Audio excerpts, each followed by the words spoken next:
친구를 도와주려다가 일이 잘못되어 가고 있다는 걸 깨달았어요. 친구의 남편의 손과 저의 손이 닿았을 때의 전율을 잊지 못합니다. 그와 속절없이 가까워졌을 때 이건 친구를 도와주는 것이라는 마음으로 계속 이어갔지만 이건 그저 빛 좋은 개살구 같은 행동 아니겠어요? 저는 친구에게 너무 미안했습니다. 저는 어떻게 하면 좋을까요? 이야기 시작 전 구독과 좋아요 눌러주시고 댓글 남겨주시면 여러분에게 따뜻한 행운이 찾아갈 거예요. 안녕하세요. 저는 윤정희입니다. 올해 58이고 동네 한의원에서 간호조무사로 일하고 있어요. 그날도 평범한 하루였습니다. 오후 진료를 마치고 정리를 하고 있는데 상담실 문이 조심스럽게 열렸어요. 들어온 사람을 보고 깜짝 놀랐습니다. 강미숙이었거든요. 미숙아, 반가워서 소리쳤죠? 미숙은 제 고등학교 동창이자 가장 가까운 친구예요. 교회 성가대 지휘자로 일하면서 항상 밝고 활기찬 모습이었는데 그날의 미숙은 달랐어요. 정희야, 오랜만이야. 미숙이 작게 웃으며 인사했지만 뭔가 어색했습니다. 평소라면 큰 소리로 야, 윤정희 하면서 와락 안겼을 텐데 말이에요. 어머, 무슨 일로 왔어? 몸이 어디 아픈 거야? 걱정되어서 물었어요. 미숙은 잠깐 망설이더니 상담실 의자에 앉았습니다. 그때 미숙의 손끝을 봤어요. 평소에 피아노를 치던 그 우아한 손가락들이 떨리고 있었습니다. 손톱도 깎아먹은 것처럼 들쭉날쭉했고요. 정희야, 나 요즘 잠을 못 자. 미숙의 목소리가 평소보다 작았어요. 밤만 되면 가슴이 두근거리고 숨이 가빠져. 저는 미숙의 맥을 짚어봤습니다. 맥박이 불규칙했어요. 스트레스 받는 일이 있어? 성가대 일이 힘들어? 아니야, 그게 아니라. 미숙이 한참 동안 입을 열지 못했어요. 손을 비비적거리면서 뭔가 말하고 싶어 하는 표정이었죠. 미숙아, 우리 사이에 뭘 못할 말이 있어? 편하게 얘기해. 제가 다독여주니까 미숙이 드디어 입을 열었습니다. 정희야, 남편이 너무 버거워. 순간 상담실이 조용해졌어요. 미숙의 남편 오태식 씨는 가구 제작소를 운영하는 성실한 분이에요. 결혼한 지 30년이 넘었는데 미숙이 이런 말을 한 적은 처음이었어요. 버겁다는 게 무슨 뜻이야? 조심스럽게 물어봤습니다. 미숙이 고개를 숙이더니 떨리는 목소리로 말했어요. 태식이는 정말 다정한 사람이야. 나한테도 잘해주고 집안일도 도와주고. 하지만 밤마다 나는 지쳐. 정말 힘들어. 미숙의 눈에서 눈물이 흘렀습니다.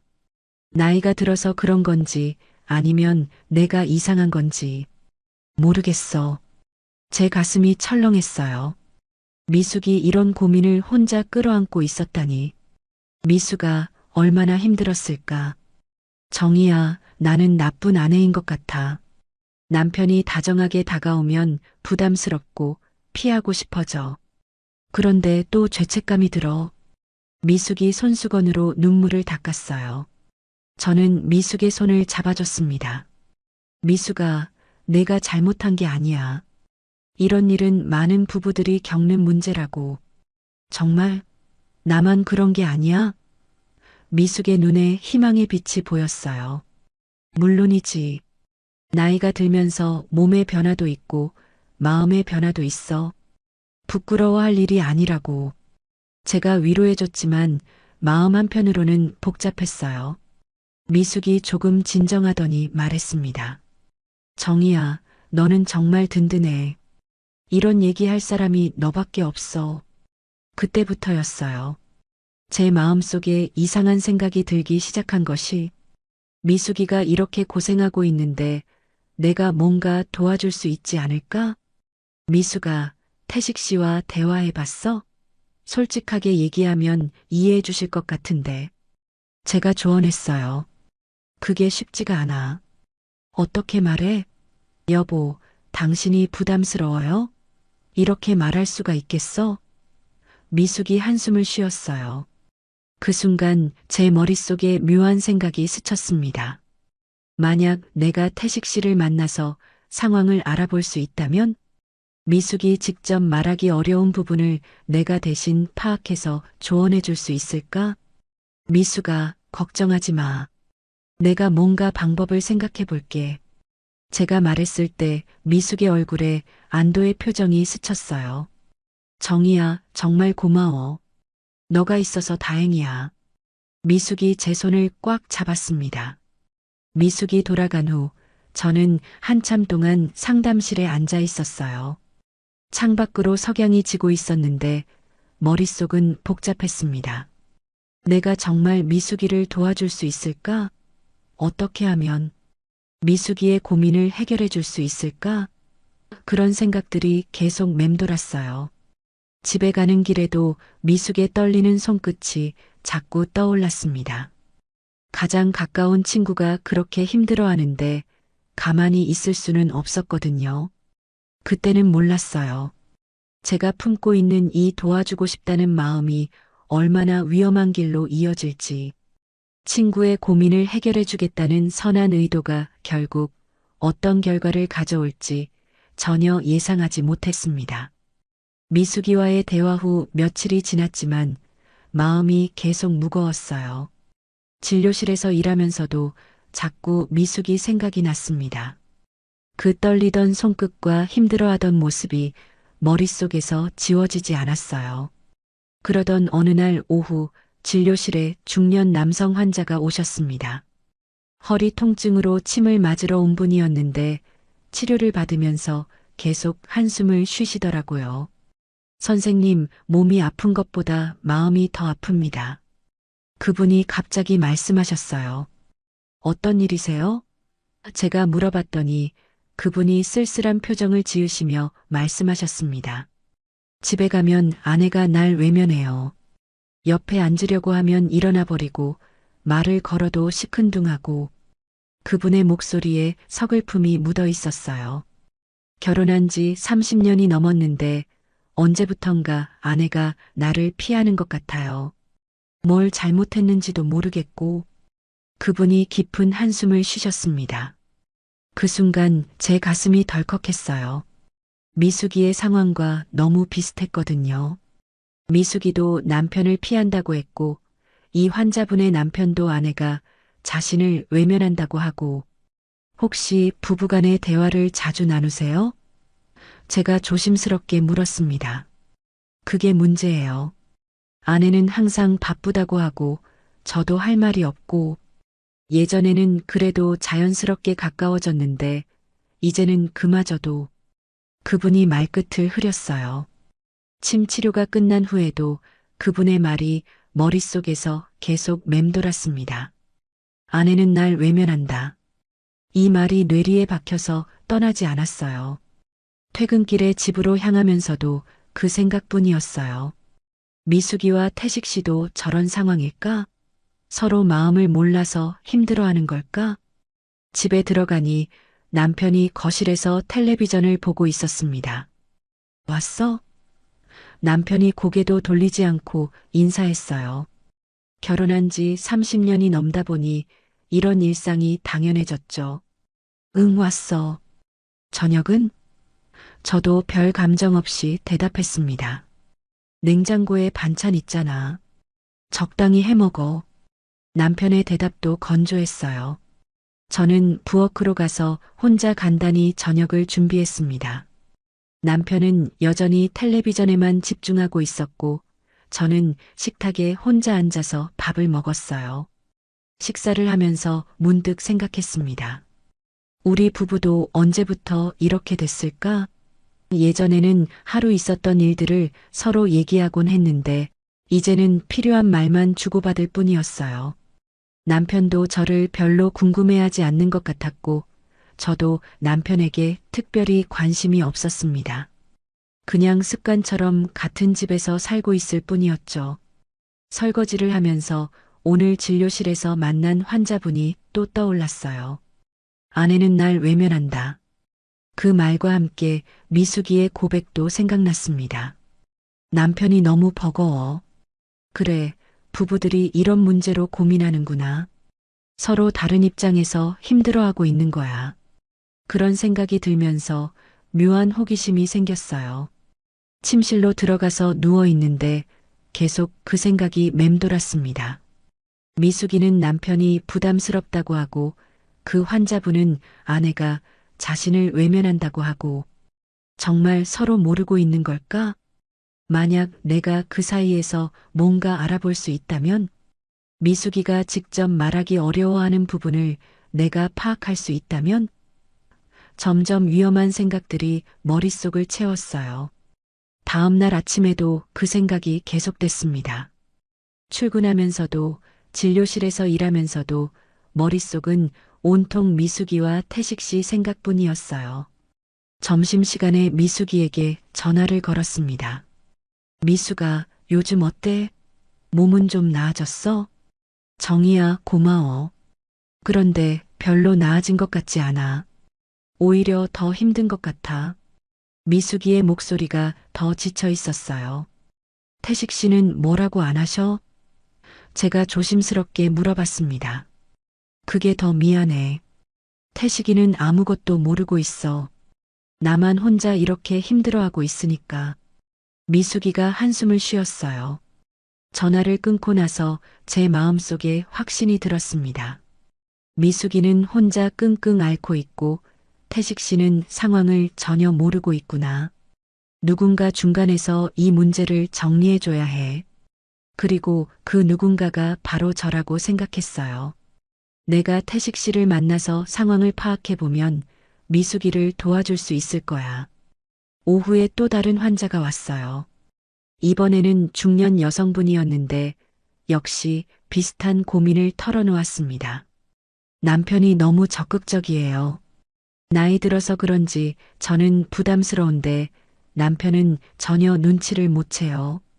그분의 말을 들으니 미숙이와 똑같았어요. 역시 이런 문제가 흔한 일이구나. 그리고 대부분 서로 소통이 안 돼서 생기는 거야. 제 생각이 확고해졌습니다.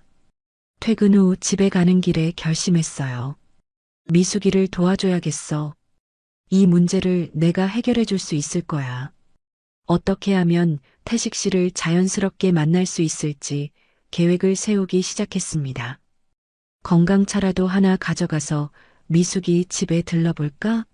그러다가 태식 씨와 마주칠 수도 있을 테고. 그 순간 제 마음속에서 묘한 설렘 같은 것이 올라왔어요. 단순히 친구를 도와주고 싶다는 마음이었는지 아니면 다른 무언가였는지 그때는 분명하지 않았습니다. 다만 한 가지는 확실했어요. 미숙이의 고민을 제가 해결해주고 싶다는 강한 충동이 생겼다는 것. 그리고 그 해결 방법으로 태식 씨를 직접 만나보고 싶다는 금지된 호기심이 점점 커지고 있다는 것이었습니다. 며칠을 고민한 끝에 계획을 실행에 옮기기로 했어요. 한의원에서 처방하는 당기차를 포장해서 미숙이 집으로 향했습니다. 여성 건강에 좋다는 핑계로 자연스럽게 들를 수 있을 거라고 생각했거든요. 미숙이네 집은 조용한 주택가에 있었어요. 2층 집 뒤편으로는 태식 씨가 운영하는 작은 가구 제작소가 붙어 있었습니다. 대문을 열고 들어가니 전기톱 소리가 들렸어요. 미숙아, 나야. 현관문을 두드리며 불렀지만 대답이 없었어요. 그때 뒤편 공방에서 태식 씨가 나왔습니다. 어머, 정희 씨네. 미숙이한테 온 거예요?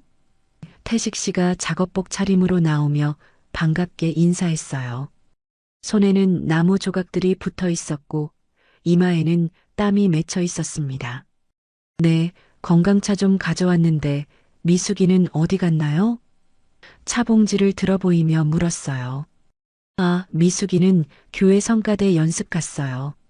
저녁에나 들어올 것 같은데. 태식 씨가 손목 시계를 보더니 말했어요.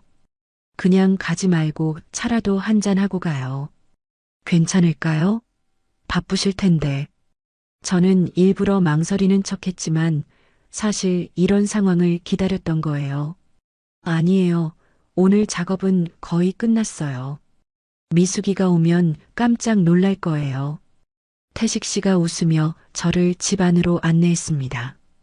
거실에 앉아서 태식 씨가 끓여준 차를 마시며 이야기를 나누기 시작했어요. 태식 씨는 생각보다 말이 많았습니다. 가구 제작 이야기, 요즘 주문이 줄어서 걱정이라는 이야기까지 자연스럽게 털어놓더라고요. 정희 씨는 정말 좋은 친구예요. 미숙이가 항상 얘기해요. 정희 언니가 있어서 든든하다고.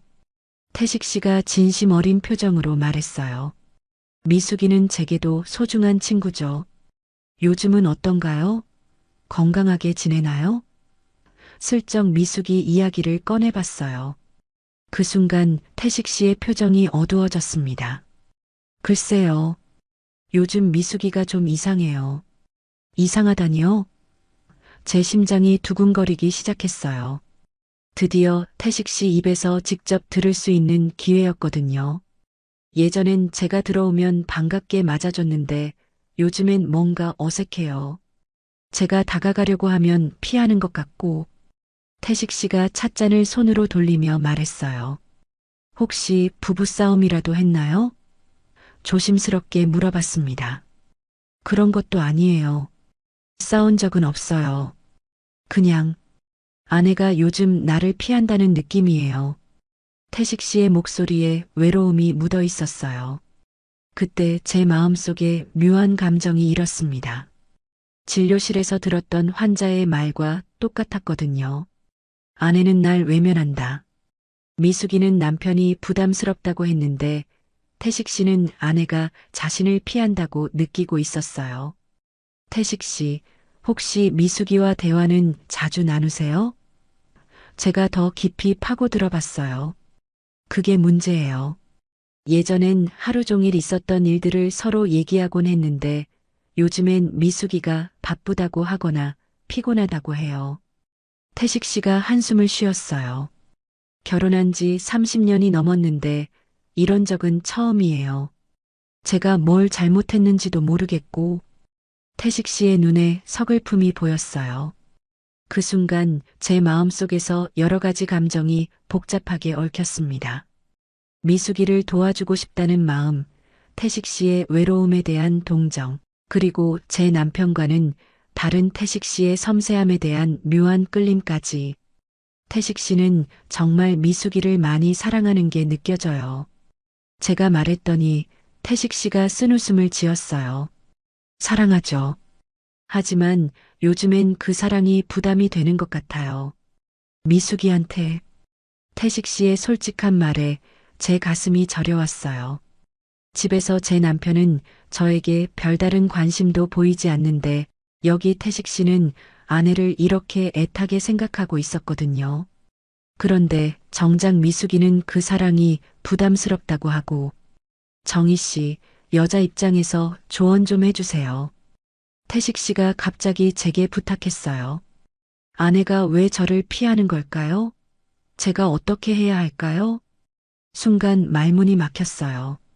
미숙이의 고민을 알고 있으면서도 태식 씨에게 직접 말할 수는 없었거든요. 그리고 동시에 이상한 생각이 들었어요. 만약 내가 태식 씨의 아내라면? 글쎄요. 아마 미숙이도 나름대로 고민이 있을 거예요. 나이가 들면서 몸의 변화도 있고 마음의 변화도 있잖아요. 조심스럽게 대답했어요. 그렇긴 하죠. 하지만 정희 씨, 전 그냥 미숙이와 가까이 있고 싶어요. 대화도 나누고 함께 시간도 보내고 태식 씨의 목소리에 간절함이 묻어 있었어요. 그때 태식 씨가 제 손 가까이로 손을 뻗었어요. 정희 씨는 어떠세요? 남편분과는 잘 지내세요? 갑자기 제 남편 생각이 났어요. 어젯밤에도 텔레비전만 보며 저에게는 관심도 없었던 그 모습. 저희는 그냥 평범하게 살아요. 평범하게요? 태식 씨가 고개를 갸우뚱했어요. 네, 서로 간섭하지 않고 필요한 말만 하고 말하고 보니 우리 부부 관계가 얼마나 메마른지 느껴졌어요. 그래도 부럽네요. 저희는 요즘 그마저도 어려워요. 태식 씨가 쓸쓸하게 웃었어요. 그 순간 제 마음속에서 위험한 생각이 스쳤습니다. 이렇게 자상하고 섬세한 남자가 있구나. 미숙이는 이런 사랑을 부담스러워하는데 나라면.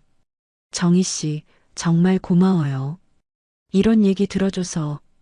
태식 씨가 진심으로 감사 인사를 했어요. 천만에요. 언제든지 편하게 얘기해요.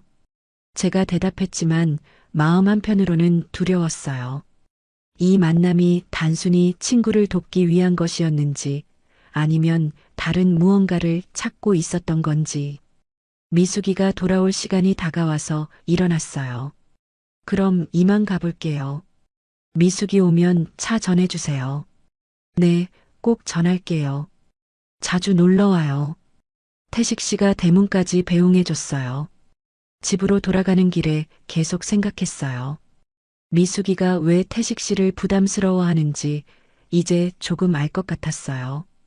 태식 씨는 정말 아내를 사랑하고 있었고 그 사랑을 표현하고 싶어 했거든요.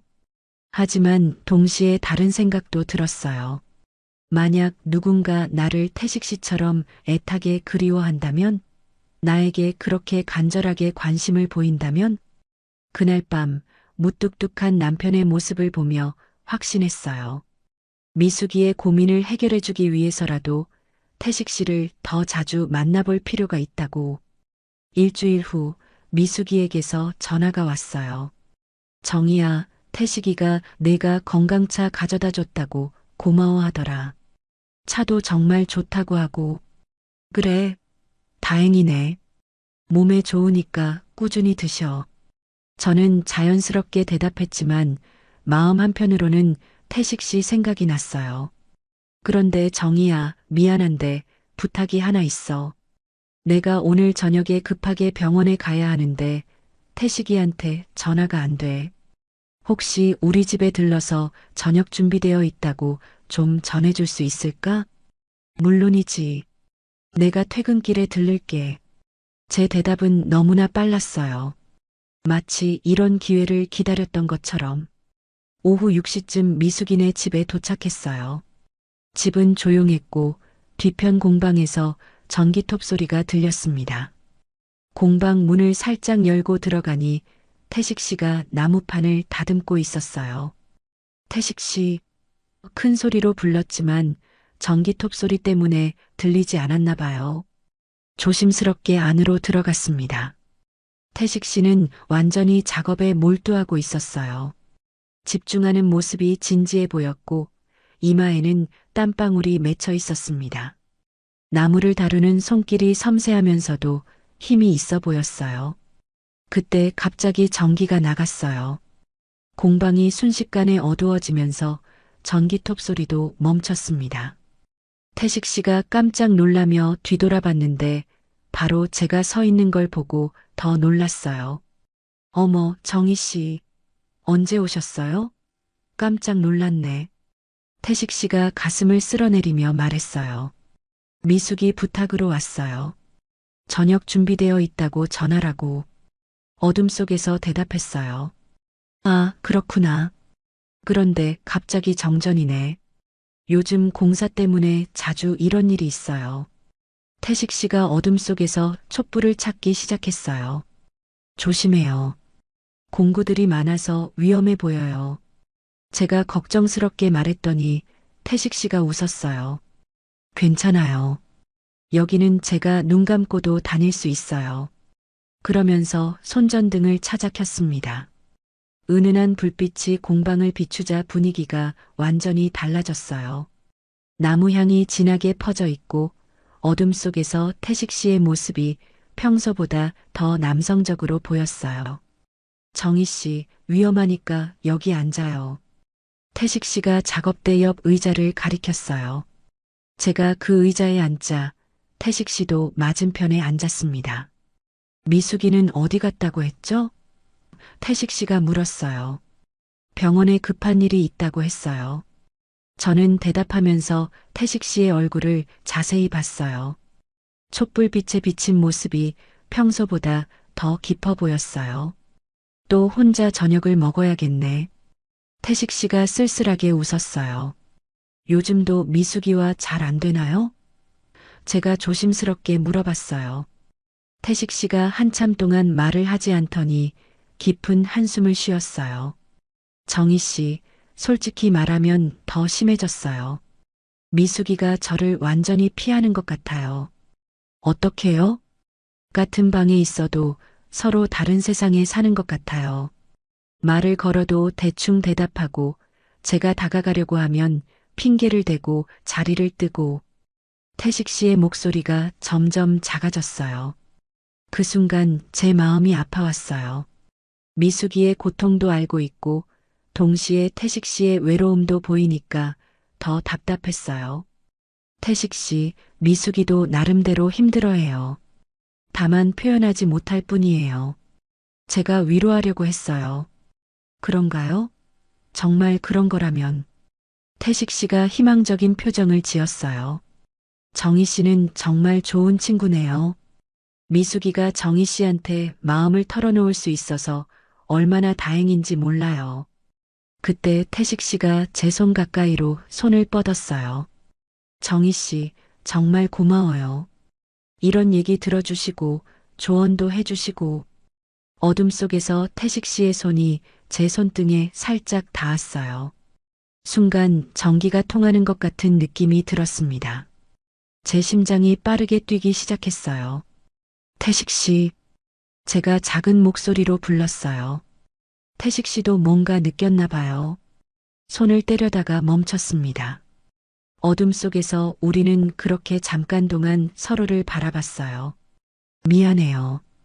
태식 씨가 작게 속삭였어요. 하지만 손은 떼지 않았어요. 저도 손을 빼지 않았어요. 오히려 마음속에서 이상한 생각이 들었습니다.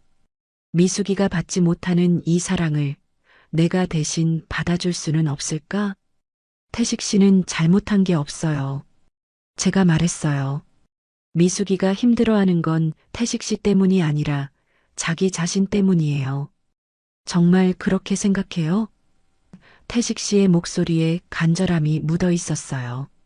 네, 정말이에요. 태식 씨는 충분히 좋은 남편이에요. 제가 확신에 찬 목소리로 대답했어요. 그 순간 태식 씨의 손이 제 손을 살짝 감쌌어요. 따뜻하고 거친 손이었지만 섬세함도 느껴졌어요. 제 가슴이 더 빠르게 뛰었습니다. 정희 씨, 태식 씨가 제 이름을 부르는 목소리가 평소와 달랐어요. 저는 손을 빼야 한다는 걸 알고 있었어요. 이건 친구를 배신하는 일이고 도덕적으로 잘못된 일이라는 것도 알고 있었습니다. 하지만 물러서지 못했어요. 미숙이는 이런 사랑을 부담스러워해. 그럼 내가 대신 그 무게를 짊어지면 되잖아. 그런 위험한 생각이 머릿속을 지배했어요. 태식 씨, 외롭지 않으셨으면 좋겠어요. 제가 속삭이듯 말했어요. 태식 씨가 제 손을 조금 더 꽉 잡았어요. 정희 씨가 있어서 다행이에요. 정말 다행이에요. 그때 갑자기 전기가 다시 들어왔어요. 밝은 불빛이 공방을 비추자 우리는 깜짝 놀라며 손을 놨습니다. 하지만 서로의 눈에는 뭔가 변한 것이 있었어요. 그럼 저는 이만. 제가 일어나려고 했는데 태식 씨가 말했어요. 정희 씨, 다음에도 와주세요. 부탁이에요. 제가 고개를 끄덕이며 공방을 나왔을 때 마음속에는 죄책감과 동시에 묘한 설렘이 공존하고 있었어요. 미숙이를 돕겠다는 핑계로 시작했지만 이제는 제 자신도 그 감정에 휘말리고 있다는 걸 부정할 수 없었습니다. 그날 이후로 일상이 완전히 달라졌어요. 겉으로는 평범한 하루를 보내지만 마음속으로는 계속 태식 씨 생각이 났습니다. 공방에서의 그 순간, 어둠 속에서 스친 손길, 그리고 서로 바라본 그 눈빛이 자꾸만 떠올랐어요. 집에서 저녁을 준비하면서도 마음은 딴 곳에 있었어요. 남편이 들어와서 밥 됐냐? 고 물어도 대충 대답할 뿐이었습니다. 응, 곧 돼. 저는 국그릇을 내려놓으며 건성으로 답했어요. 남편은 씻지도 않고 바로 식탁에 앉았어요. 오늘 회사에서 부장이 또 잔소리했어. 정말 짜증나. 불평을 늘어놓으면서도 제가 대답하는지 안 하는지는 관심 없어 보였어요. 그래. 저도 별 관심 없이 대꾸했습니다. 저희 부부는 그렇게 조용히 저녁을 먹었어요. 남편은 텔레비전을 보면서 밥을 먹고 저는 그저 기계적으로 숟가락을 움직일 뿐이었습니다. 대화도 없고 서로에 대한 관심도 없는 식사 시간이었어요. 태식 씨라면 이렇지 않을 텐데. 그런 생각이 불현듯 들었어요. 태식 씨는 미숙이에게 그렇게 관심을 보이고 대화하려고 노력한다고 했잖아요. 설거지를 하면서 문득 휴대폰이 울렸어요. 문자 메시지가 온 것 같았는데 처음에는 대수롭지 않게 생각했습니다. 하지만 발신자를 보고 깜짝 놀랐어요. 태식 씨였거든요. 손을 닦고 급히 메시지를 확인했어요. 정희 씨, 오늘 밤 나무향이 그대에게 남아있길 바랍니다. 공방에서의 시간이 자꾸 생각나네요. 심장이 쿵쾅거리기 시작했어요. 이런 메시지를 받을 줄 몰랐거든요. 태식 씨도 저와 같은 마음이었나 보다 하는 생각이 들었습니다. 거실에서는 남편이 여전히 텔레비전만 보고 있었어요. 야구 중계를 보면서 혼자 웅얼거리고 있었습니다.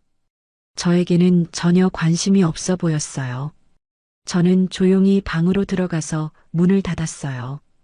그리고 태식 씨의 메시지를 다시 읽어봤습니다. 나무향이 그대에게 남아있길 바랍니다.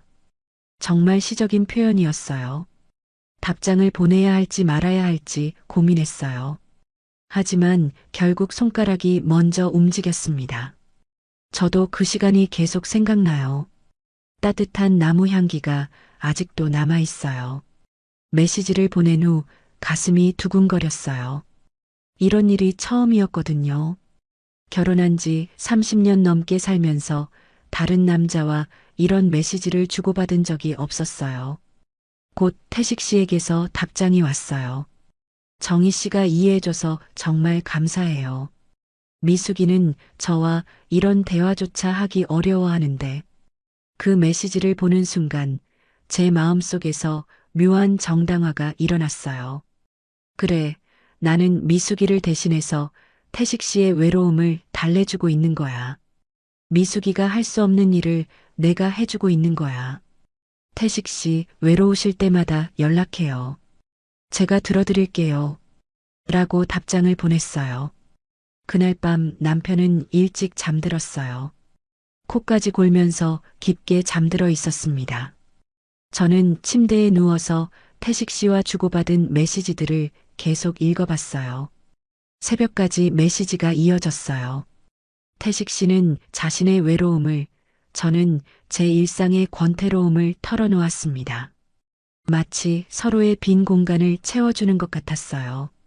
정희 씨는 정말 특별한 분이에요. 이런 마음을 나눌 수 있는 사람이 있다는 게 신기해요. 저도 태식 씨 같은 분을 만난 게 처음이에요. 이렇게 세심하고 따뜻한 분이 계시다니. 메시지를 주고받으면서 점점 더 가까워지는 느낌이었어요. 하지만 동시에 죄책감도 들었습니다. 미숙이는 모르고 있는 사이에 저와 남편이 이런 관계가 되어가고 있으니까요. 다음날 출근해서도 계속 휴대폰을 확인했어요. 태식 씨에게서 메시지가 올까봐 기대하면서도 동시에 두려웠습니다. 점심시간에 미숙이에게서 전화가 왔어요. 정희야, 어제 태식이 전해준 말 들었어. 고마워. 뭐가? 저는 순간 당황했어요. 저녁 준비되어 있다고 전해줬다며. 그런데 태식이가 요즘 좀 이상해. 갑자기 기분이 좋아 보여. 미숙이의 목소리에 의아함이 묻어 있었어요. 그래, 좋은 일이 있나 보네. 저는 어색하게 대답했어요. 글쎄, 뭔지는 모르겠는데 콧노래도 부르고 예전에 그랬던 것처럼 나한테 말도 많이 걸고. 미숙이가 한숨을 쉬었어요. 오히려 더 부담스러워. 그 순간 제 가슴이 철렁했어요. 태식 씨가 기분 좋아 보이는 이유가 저 때문일 수도 있다는 생각이 들었거든요. 미수가, 그래도 남편이 기분 좋은 게 나쁜 건 아니잖아. 제가 애써 평정을 유지하며 말했어요. 그렇긴 한데. 정희야, 나는 정말 어떻게 해야 할지 모르겠어. 태식이가 다가오려고 하면 할수록 더 피하고 싶어져. 미숙이의 목소리에 절망감이 묻어 있었어요. 전화를 끊고 나서 복잡한 마음이 들었어요. 한편으로는 미숙이가 안쓰럽고 다른 한편으로는 태식 씨가 제 때문에 기분이 좋아졌다는 생각에 묘한 뿌듯함도 느껴졌어요. 내가 정말 미숙이의 고민을 해결해주고 있는 건가? 그런 생각이 들었어요. 미숙이는 태식 씨의 사랑을 받기 어려워하고 태식 씨는 외로워하고 그 사이에서 제가 태식 씨의 외로움을 달래주면 결국 모두에게 도움이 되는 일 아닐까? 그날 저녁에도 태식 씨에게서 메시지가 왔어요. 정희 씨, 오늘 하루도 고마웠어요. 정희 씨 생각만으로도 하루가 밝아져요. 저는 미소를 지으며 답장을 보냈어요. 저도 태식 씨 생각하면 마음이 따뜻해져요. 그렇게 저는 점점 더 깊은 늪에 빠져들고 있었어요. 미숙이를 돕는다는 명목하에 사실은 제 자신의 외로움과 권태를 달래고 있었던 것이죠. 하지만 그때는 그것이 모두를 위한 일이라고 굳게 믿고 있었습니다. 태식 씨와 메시지를 주고받은 지 일주일쯤 지났을 때였어요. 그날은 제가 일찍 퇴근한 날이었는데 집에 가는 길에 미숙이에게서 급하게 전화가 왔어요. 정희야, 지금 시간 있어? 급하게 만나고 싶은데. 미숙이의 목소리가 평소보다 다급했어요. 무슨 일이야? 어디서 만날까? 제가 걱정스럽게 물었어요. 우리 동네 카페로 와줄 수 있어? 정말 급해. 미숙이가 간절하게 부탁했어요. 카페에 도착했을 때 미숙이는 이미 구석진 자리에 앉아 있었어요. 얼굴이 많이 상해 보였고 눈가에는 다크서클이 짙게 생겨 있었습니다. 미숙아, 무슨 일이야? 얼굴이 왜 이래? 제가 앉자마자 물어봤어요. 정희야, 나 정말 미치겠어. 미숙이가 커피잔을 두 손으로 꽉 잡으며 말했어요. 태식이가 완전히 달라졌어. 달라졌다니? 어떻게? 제 심장이 빨라지기 시작했어요. 예전에는 그래도 내가 피하면 알아채고 조심스러워 했는데 요즘은 더 적극적이야. 마치 확신을 가진 것처럼. 미숙이의 목소리가 떨렸어요. 제 가슴이 철렁했어요. 태식 씨가 적극적으로 변한 이유를 알 것 같았거든요. 저와의 메시지 때문일 수도 있다는 생각이 들었어요. 혹시 무슨 일이 있었나?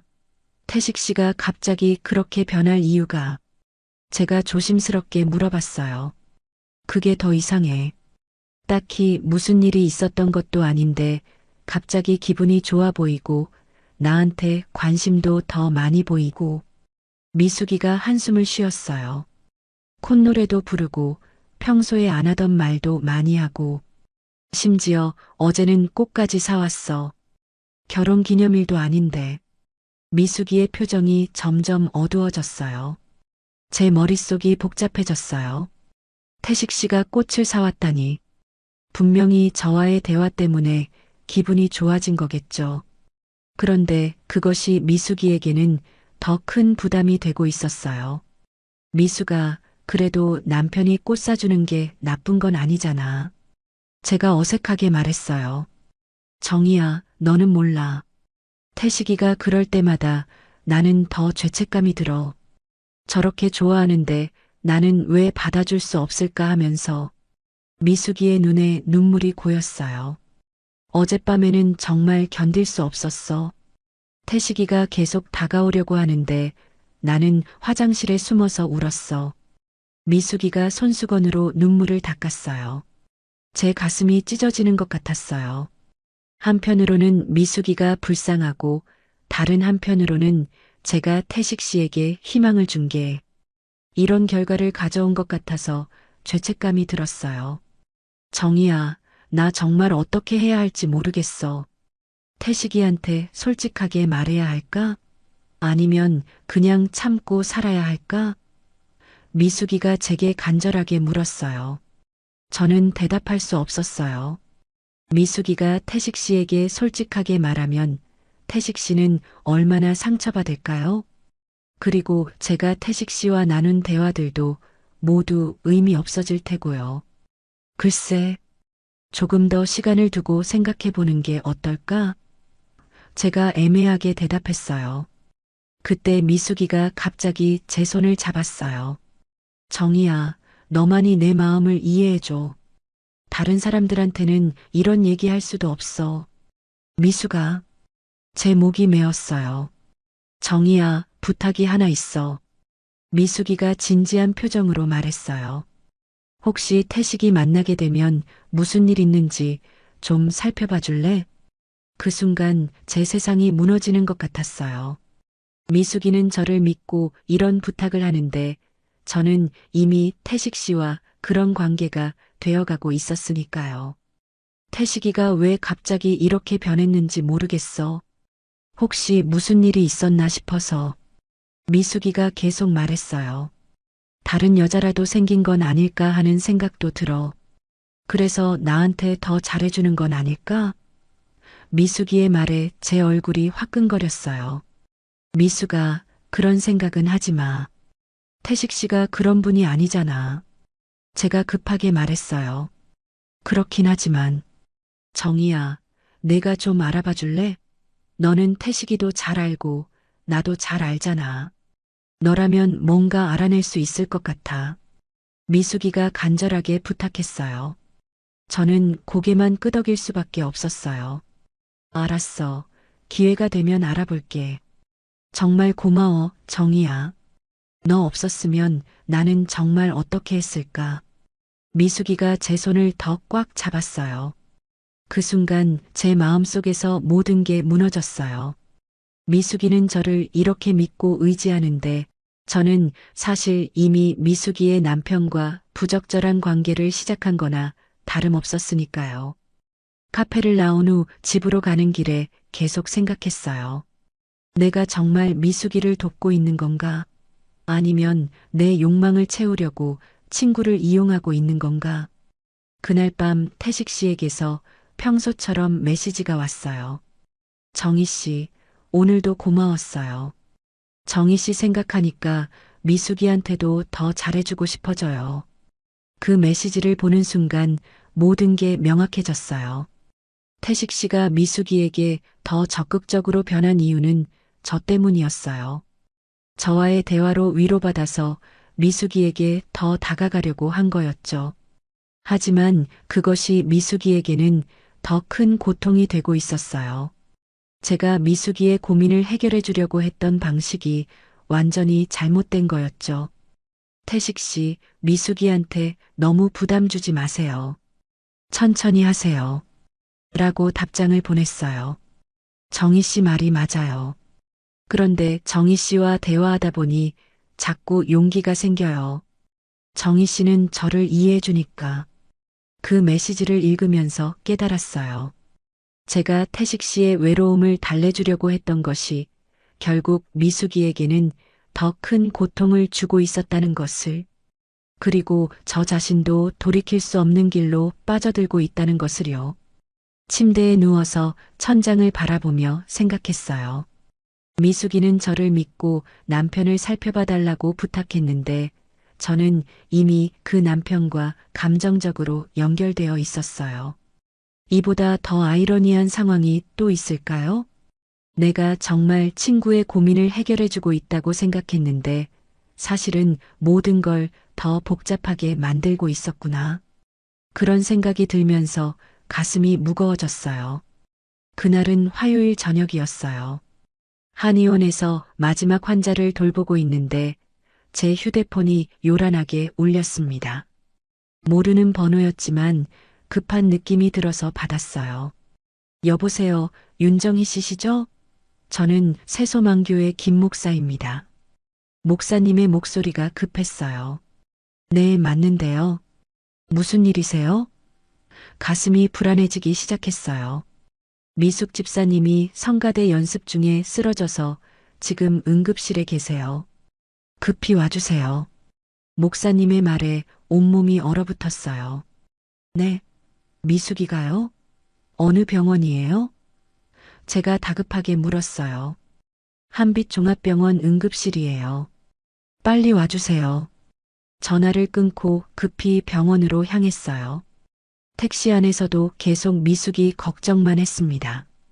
무슨 일이 생긴 거지? 요즘 스트레스를 많이 받았는데 그 때문인가? 병원 응급실에 도착했을 때 태식 씨가 복도에서 초췌한 모습으로 서 있었어요. 평소의 차분한 모습은 온데간데 없고 완전히 무너진 것 같았습니다. 태식 씨, 제가 뛰어가며 불렀어요. 정희 씨, 태식 씨가 저를 보더니 울음을 터뜨렸어요. 미숙이가 무슨 일이에요? 어떻게 된 거예요? 제가 태식 씨의 어깨를 잡으며 물었어요. 성가대 연습하다가 갑자기 가슴을 움켜쥐고 쓰러졌대요.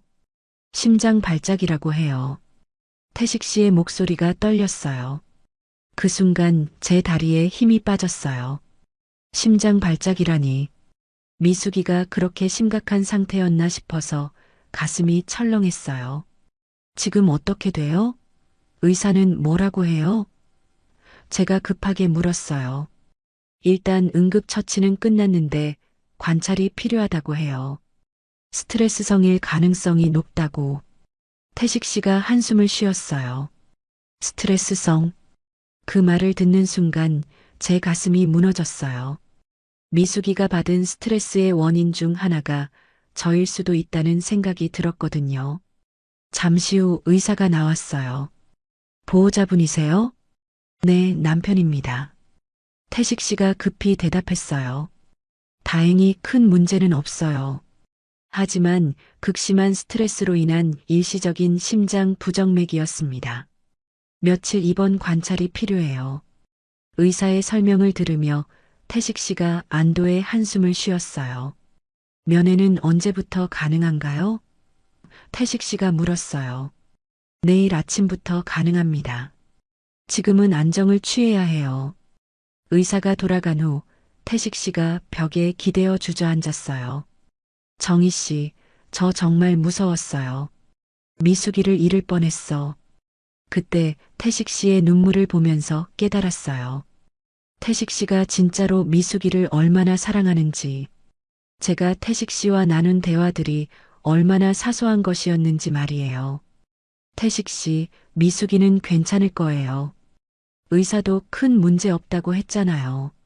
제가 위로했지만 사실 제 마음도 엉망이었어요. 그날 밤 집에 돌아와서도 잠이 오지 않았어요. 미숙이가 쓰러진 이유가 저 때문일 수도 있다는 생각에 괴로웠어요. 제가 태식 씨의 외로움을 달래주려고 했던 것이 결국 미숙이에게 더 큰 스트레스를 준 건 아닐까? 다음 날 오후 병원에 면회를 갔어요. 미숙이는 많이 약해 보였지만 의식은 또렷했어요. 정희야, 와줘서 고마워.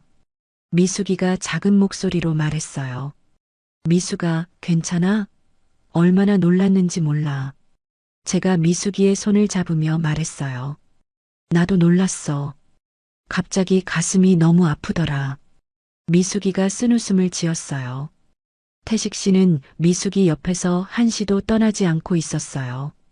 물도 떠다 주고 베개도 정리해주고 그런 모습을 보면서 제 마음이 더 무거워졌어요.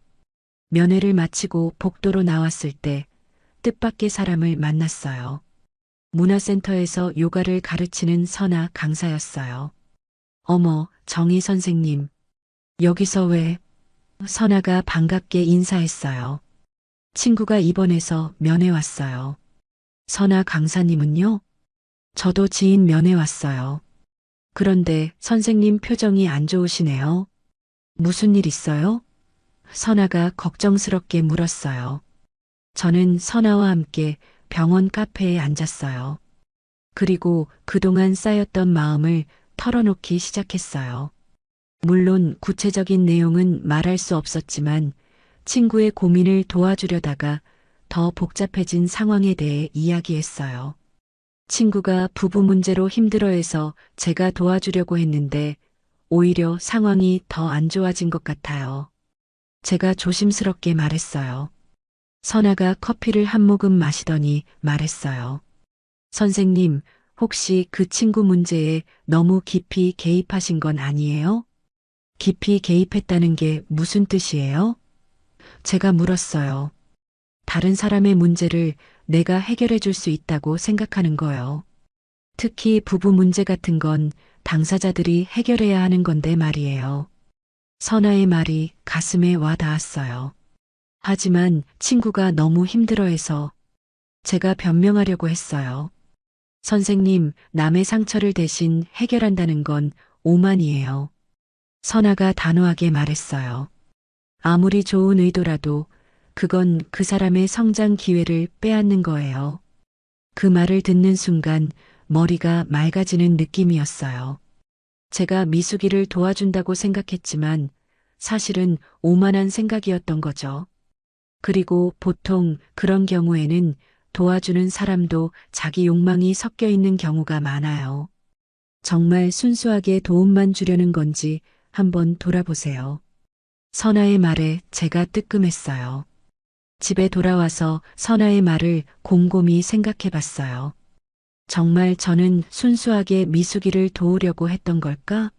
아니면 제 자신의 외로움과 권태를 달래려고 했던 걸까? 그날 밤 태식 씨에게서 메시지가 왔어요. 정희 씨, 오늘 와줘서 고마웠어요. 미숙이가 쓰러지는 걸 보니까 정말 무서웠어요. 제가 미숙이를 얼마나 사랑하는지 다시 깨달았어요. 그 메시지를 보면서 모든 게 명확해졌어요. 태식 씨에게는 미숙이가 전부였어요. 제가 끼어들 자리는 없었던 거죠. 태식 씨, 미숙이를 잘 돌봐주세요. 저는 이제 연락 안 할게요. 라고 답장을 보냈어요. 곧 태식 씨에게서 당황한 답장이 왔지만 저는 더 이상 읽지 않았어요. 그리고 태식 씨의 연락처를 삭제했습니다. 미숙이가 쓰러진 사건을 통해 깨달았어요.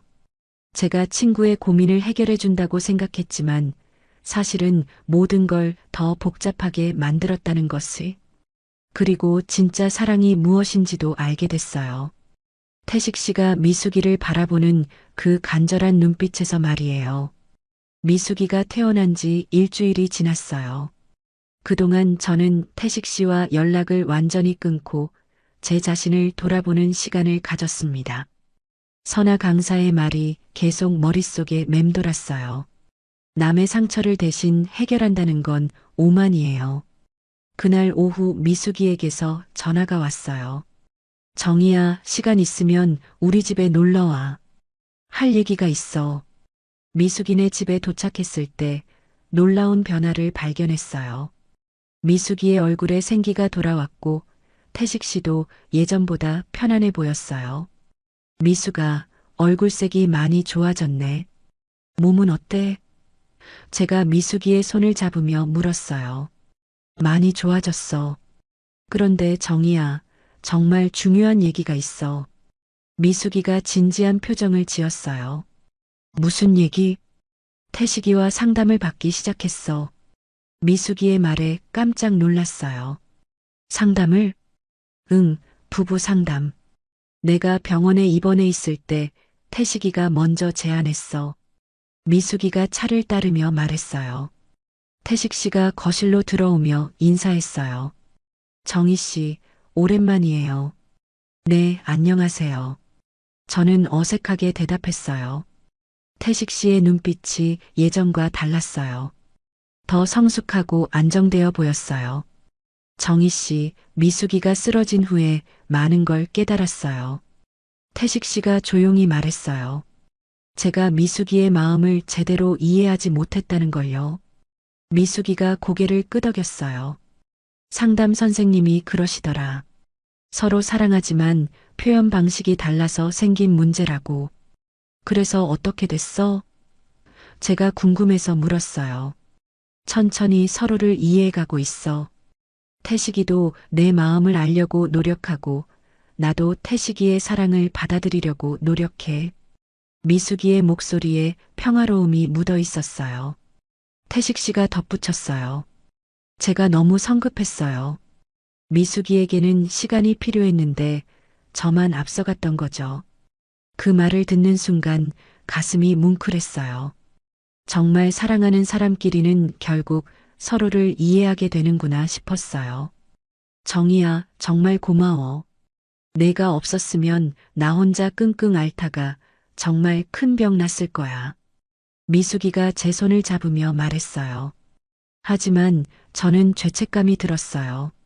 미숙이는 제가 도움이 됐다고 생각하지만 사실 저는 상황을 더 복잡하게 만들었을 뿐이었거든요. 미숙아, 사실 제가 말하려다가 멈췄어요.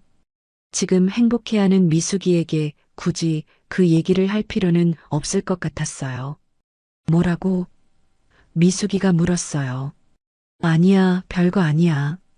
너희 부부가 다시 잘 지내게 돼서 정말 다행이야. 저는 진심으로 말했어요. 미숙이네 집을 나온 후 걸어서 집으로 향했어요. 길을 걸으면서 계속 생각했어요. 미숙이와 태식 씨는 결국 스스로 문제를 해결했어요. 제가 끼어들 필요도 없었고 끼어들었기 때문에 오히려 상황이 복잡해졌던 거죠. 집에 도착했을 때 남편이 거실에서 텔레비전을 보고 있었어요. 평소 같으면 그냥 방으로 들어갔을 텐데 그날은 남편 옆에 앉았어요. 여보, 제가 남편을 불렀어요. 응? 남편이 텔레비전에서 눈을 떼지 않고 대답했어요. 우리 얘기 좀 할까? 제가 조심스럽게 말했어요. 그제야 남편이 저를 봤어요. 무슨 얘기? 우리 부부 얘기. 요즘 우리가 너무 무관심하게 지내는 것 같아. 제가 솔직하게 말했어요. 남편이 텔레비전을 끄고 저를 바라봤어요. 갑자기 왜 그런 얘기를? 솔직히 말하면 나는 요즘 외로웠어. 우리가 같은 집에 살면서도 서로에게 관심이 없는 것 같아서 제가 처음으로 마음을 털어놨어요. 남편의 표정이 진지해졌어요. 나도 그런 생각을 했어. 언제부턴가 우리가 그냥 습관적으로 사는 것 같다고. 정말? 여보도 그렇게 생각했어? 저는 놀랐어요. 응, 하지만 어떻게 말을 꺼내야 할지 몰랐어. 이미 너무 오래된 패턴이라서 남편이 한숨을 쉬었어요. 그날 밤 저희 부부는 오랜만에 진솔한 대화를 나눴어요. 서로의 외로움과 권태에 대해 그리고 앞으로 어떻게 지내고 싶은지에 대해 말했어요. 우리도 너무 늦은 건 아니겠지? 남편이 물었어요. 늦지 않았어. 지금이라도 시작하면 돼. 제가 확신에 차서 대답했어요. 다음 날 아침 저는 휴대폰에서 태식 씨의 연락처를 완전히 삭제했어요. 그리고 그동안 주고받은 메시지들도 모두 지웠습니다. 문득 처음에 품었던 생각이 떠올랐어요. 미숙이의 고민을 제가 해결해 주겠다. 얼마나 오만한 생각이었는지 이제야 깨달았어요. 한의원에서 일하면서도 계속 생각했어요. 제가 진정 미숙이를 도우려고 했던 건지 아니면 제 자신의 외로움을 달래려고 했던 건지. 점심시간에 선아 강사에게 전화를 걸었어요. 선아 선생님, 저번에 해주신 말씀 정말 맞았어요. 어떤 말씀이요? 남의 문제를 대신 해결하려는 건 오만이라는 말씀. 정말 그렇더라고요. 제가 솔직하게 말했어요. 깨달으신 것 같네요. 어떻게 됐어요? 친구 부부는 스스로 문제를 해결했어요.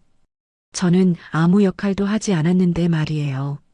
제가 웃으며 말했어요. 그게 정상이에요. 부부 문제는 부부가 해결하는 거니까요.